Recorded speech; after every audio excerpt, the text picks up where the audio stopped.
तो ब्रेक के बाद बढ़ते हुए आगे, झारखंड में नियोजन नीति को लेकर पूरे राज्य भर में कहीं ना कहीं उबाल का माहौल है।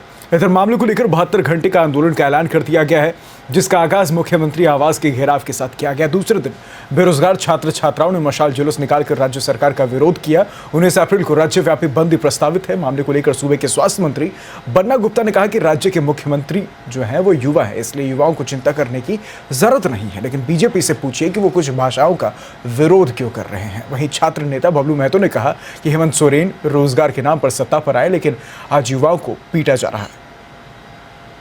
चाह रहे हैं स्टूडेंट को आप नौकरी देने के बात करके आए हैं कि 32 लेके आएंगे, नौकरी देंगे और एक साल में 5 लाख नौकरी देंगे और आप हमको हम लोग क्रिमिनल बनवा रहे हैं, जाके रिपोर्ट चढ़वा रहे हैं हम लोग पुलिस स्टेशन पे। ये सरकार पूरी तरह से छात्रों के खिलाफ है। छात्र के हित में अगर होती तो इस तरह का दिन देखने नहीं पड़ता, ना छात्र को कभी रोड में उतरना पड़ता।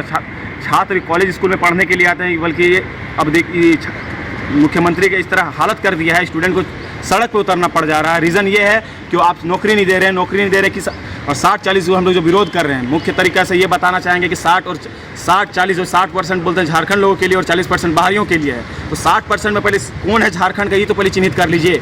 60% में आप बोलते हैं 60% झारखंड के लिए, हम अब झारखंड हमारा परिचय क्या है। बहुत सारे कोई भी आदमी आकर कहता है कि हम बाहर से भी आकर कहता है कि हम झारखंड से हैं, लेकिन झारखंड के आदमी लोगों का परिचय कुछ नहीं है। उससे पहले आप यदि झारखंड लोगों को परिचय देना है तो सबसे पहले आप खतियान आधारित नियोजन नीति लागू की। राष्ट्रीय जनता दल चूँकि महागठबंधन में है और इन जो नौजवान छात्र हैं उनके साथ सहानुभूति सरकार की भी है, राष्ट्रीय जनता दल की भी है।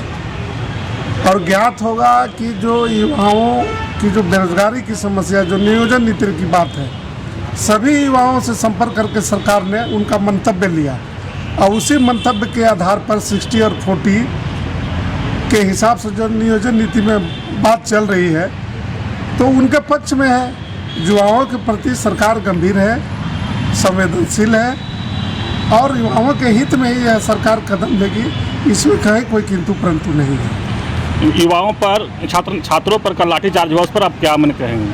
अब लाठीचार्ज हुआ, किस कारण से हुआ, कहाँ हुआ, ये तो जानकारी नहीं है। आप ही लोग के माध्यम से सुन रहे हैं।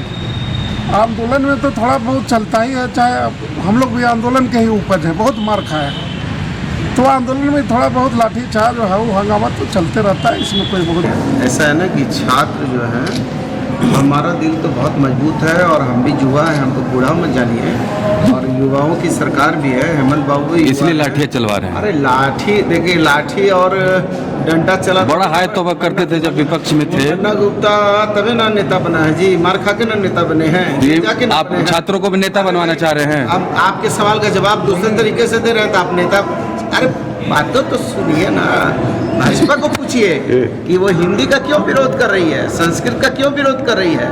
भाजपा के लोगों से सवाल पूछिए ना, उसका मुंह में इसको डाल के पूछिए कि आप जो है ये हिंदी और इसका संस्कृत का क्यों विरोध कर रहे हो। उनसे ये पूछिए कि जब आपके घर में बच्चा की शादी होगी तो कहिए कि हम पंडित से। अच्छा, वो अलग चीज है बन्ना जी, इस छात्रों को लेकर क्या होगा? छात्रों को लेकर एक मिनट पूर्व की सरकार ने केवल अनुबंध पे लोगों को रखा।